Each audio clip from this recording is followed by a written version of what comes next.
தாபாக்கல்ல மட்டும் கிடைக்கக்கூடிய அதே சுவையோட பாதாம் அரைச்சு பாலை சுண்டைக்காய வச்சு அதே பக்குவத்துல பாதாம் கீரை செஞ்சோம். பாதாம சேர்க்கறதால இது ஆரோக்கியமானதும் கூட.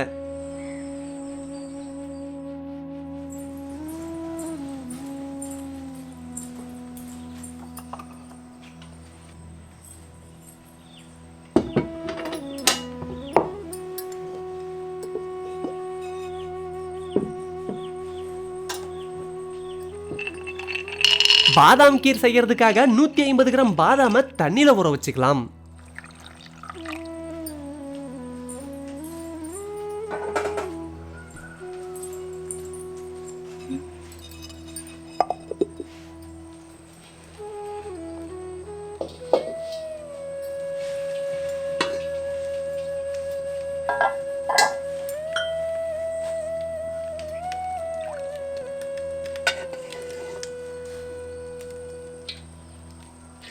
இப்ப 2 டம்ளர் பாலை மட்டும் தனியா எடுத்து சூடு பண்ண ஆரம்பிச்சிடலாம். நம்ம சேர்த்துக்கிட்ட பால் கொதிக்க ஆரம்பிச்சதும் 150 கிராம் கற்கண்டை சேர்த்துக்கலாம்.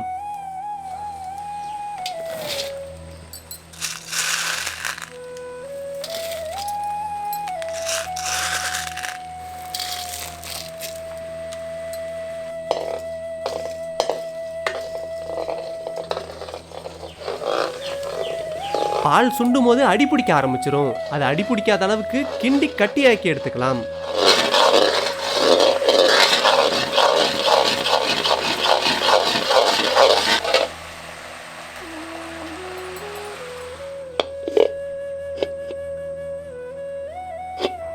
இந்த பதத்துக்கு பாலை சுண்ட காய்ச்சிக்கிட்டாலே போதும்.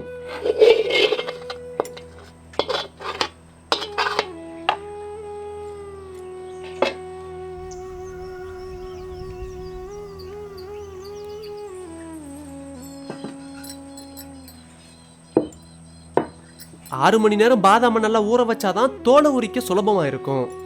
நம்ம ஊற வச்ச எல்லா பாதாமையும் தோலை உரிச்சு எடுத்துக்கலாம்.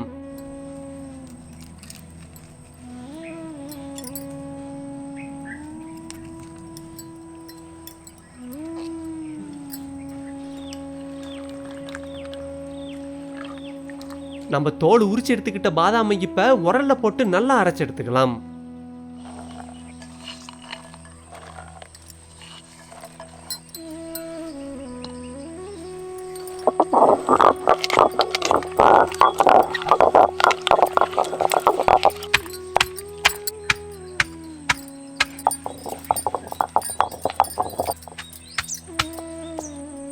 பாதாம் அரைக்கும் போது தண்ணிக்கு பதிலா பாலை மட்டும் சேர்த்துக்கலாம்.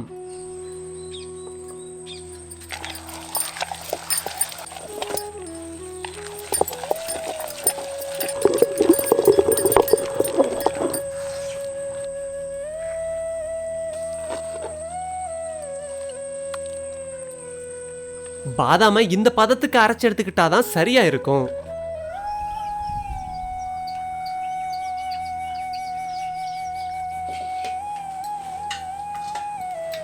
இப்ப 1 லிட்டர் பாலை சூடு பண்ண ஆரம்பிச்சிடலாம்.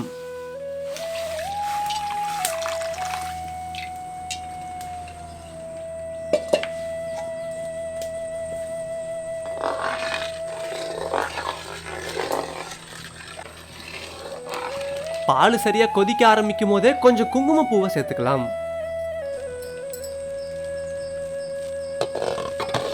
இப்ப பால் சரியா ஒரு கொதி வந்ததும் அரைச்சு வச்சிருந்த பாதாம சேர்த்துக்கலாம்.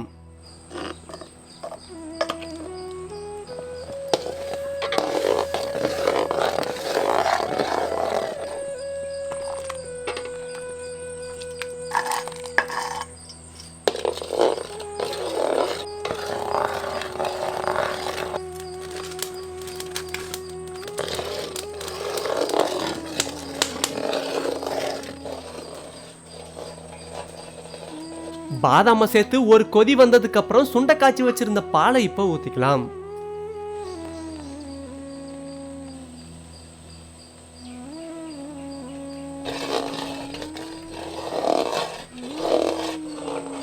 இப்ப 3 ஏலக்காய பொடியா அரைச்சு சேர்த்துக்கலாம்.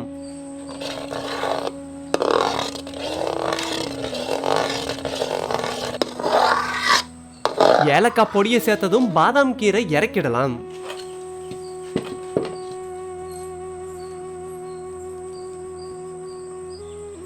சுவையான பாதாங்கீரை இப்ப சாப்பிட தயாராயிடுச்சு. இந்த பாதாங்கீரை சூடா சாப்பிட்றத விட குளுகுள்னு இருக்கும் போது சாப்பிட்டா அவ்வளவு அருமையா இருக்கும்.